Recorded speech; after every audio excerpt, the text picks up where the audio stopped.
we live in a time where plant medicine ceremonies is kind of booming in the West. And if we take an example as cacao, which is a very good example, I would say, nobody can own a plant spirit. It is a free spirit. It has its own sovereignty. And it's beautiful that so many people are feeling connected to this beautiful plant and are learning directly from it, right? Learning directly from nature, which in my perspective is what so many shamanic practices really is about.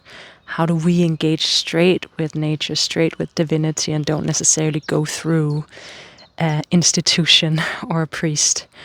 However, when we have that perspective, nobody owns this. It can also be used as a tool to just take what we want without honor those wisdom keepers and those traditions that have been working with these practices and these plant medicines for a very long time.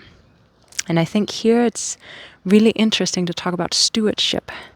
So instead of talking about cultural appropriation and who is bad and who's good, and that conversation definitely has its space, that's not what I want to talk about today. I want to talk about stewardship as this way, like, if we, for instance, work with cacao and connect with cacao, we might not do it in a Mayan way or in a way as they did, the oldest archaeologist signs of ritual use of cacao is actually in a temple that's in Ecuador on the border to Peru. So we have it all the way down there. We might not do it like they did so many thousand years ago, but there's still wisdom keepers that has been keeping these traditions alive. There's still stewards of the land that are taking care of the cacao trees, that are like honoring the rivers close where the cacao trees are growing, that are like stewarding the land and trying to protect the ecosystem. And that, I think, is really important to honor.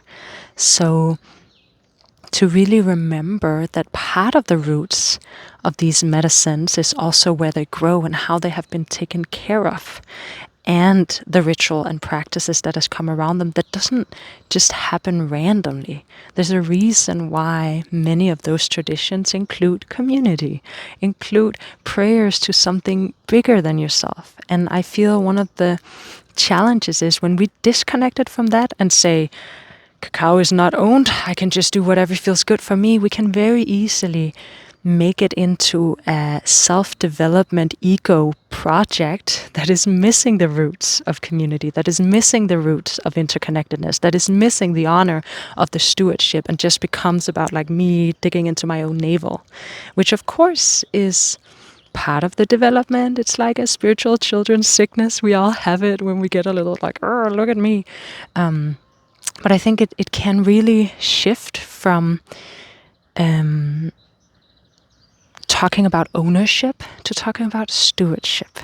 And how do we, when we then do ceremonies and when we interact with plants, how do we give thanks and honor to that stewardship?